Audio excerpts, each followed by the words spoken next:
were surprised by the recent pronouncement coming from the Secretary of Justice, Jesus Crispin Remulla, and Solicitor General Minardo Guibarra.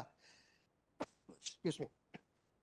Solicitor General Guibarra said, and I quote, "The Philippines has no legal duty to lend any assistance to the ICC prosecutor in conducting his investigation. But the Philippine government cannot stop him from proceeding in any way he wants." End of quote. Meanwhile, Secretary Remulla's pronouncement was, and I quote, "We are not in the business of blocking any movement of the Interpol unless a policy is laid out, which of course will go against our international commitments." End of quote. What is more troubling is when our Secretary of Justice declared that once an arrest warrant is issued, it's the Interpol's job to serve it. The pronouncements of those two executive officials are quite alarming. The Secretary of Justice is one of the many alter egos of the President, and the Solicitor General is the lawyer of the government. Are they challenging the policy set by the President?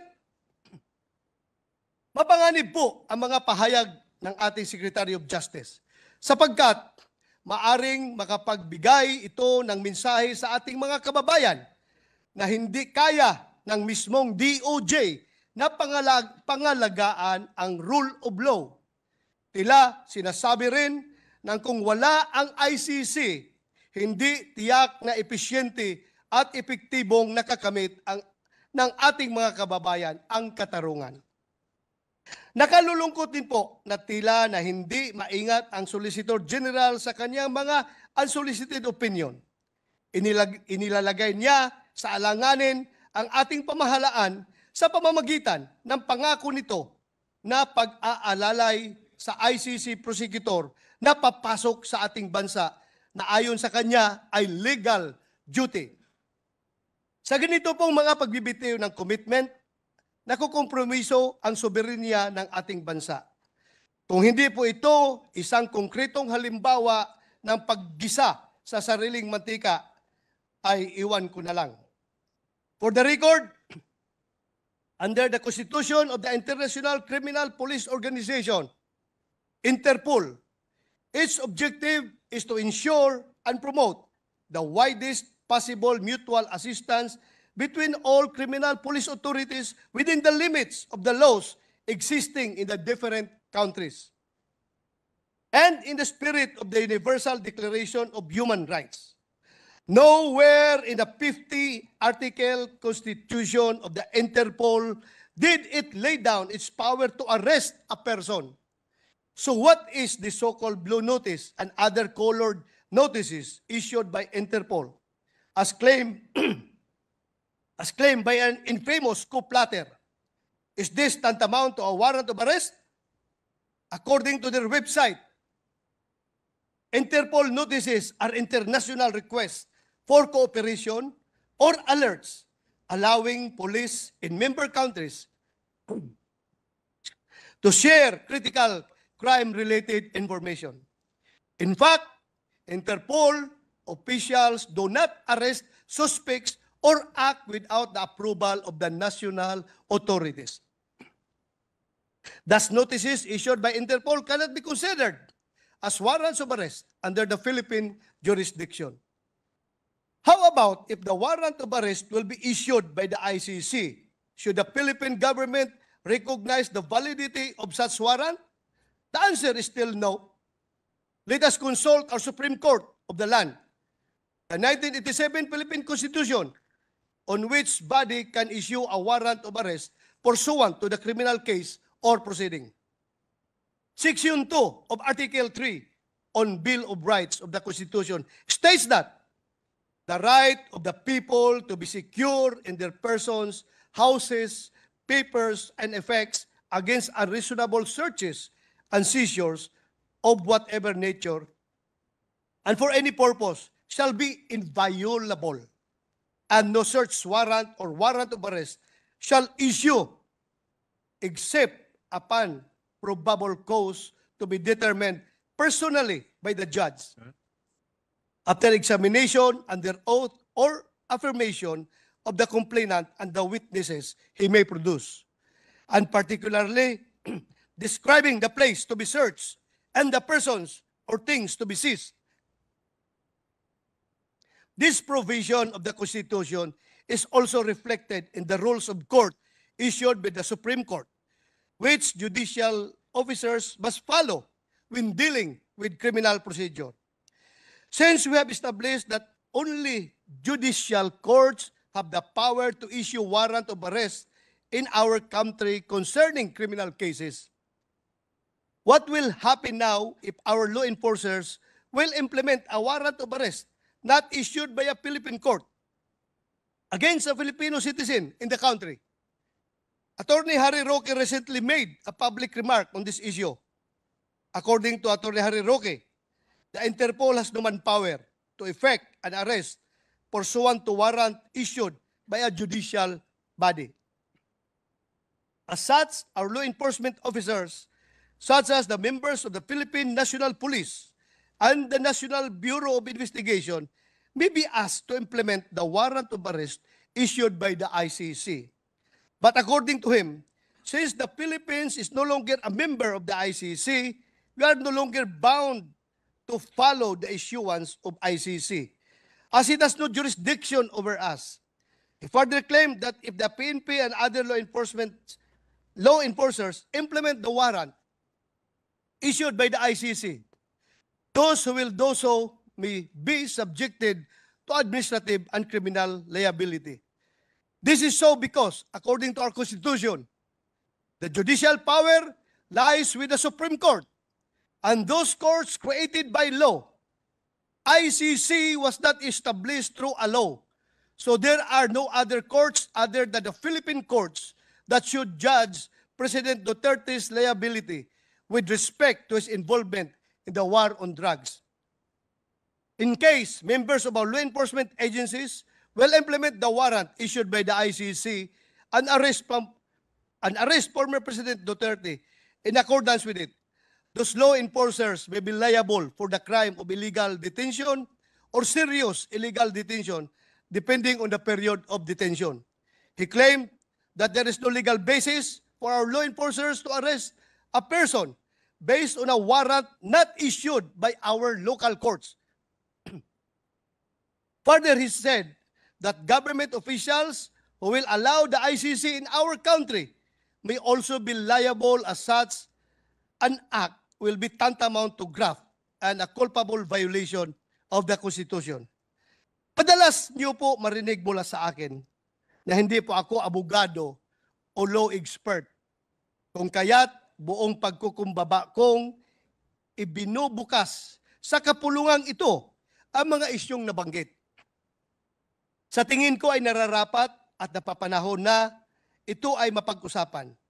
Dahil maaari itong precedent, maaari itong maging precedent o batayan na mga maaari pang mangyari na kahalintulad nito sa mga susunod na panahon.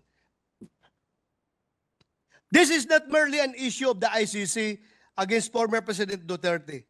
This is in fact a looming constitutional crisis. Atin bang tatanganan na mahigpit ang ating soberenya? O hahayaan na lamang natin itong dumulas mula sa ating mga kamay?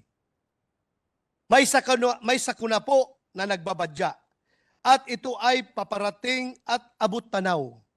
Nasa atin po ang pagpapasya kung hahayaan natin itong manalasa at higit pang pinsalain ang ating bayan na ilang dekada nang may pagkahati-hati dulot ng kulay ng politika.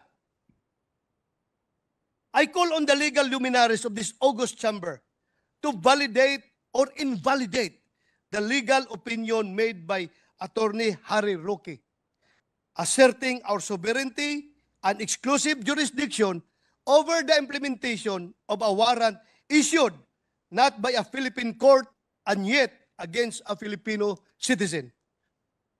If the claims of Attorney Harry Roque are legally sound, I call on the Office of the President to protect our law enforcers, the PNP and NBI, huwag po sana natin silang bigyan ng utos na maaring maglagay sa kanila sa alanganin. Hayaan po sana natin silang maging malaya sa pagpapatupad ng kung anong nararapat ayon sa ating saligang batas.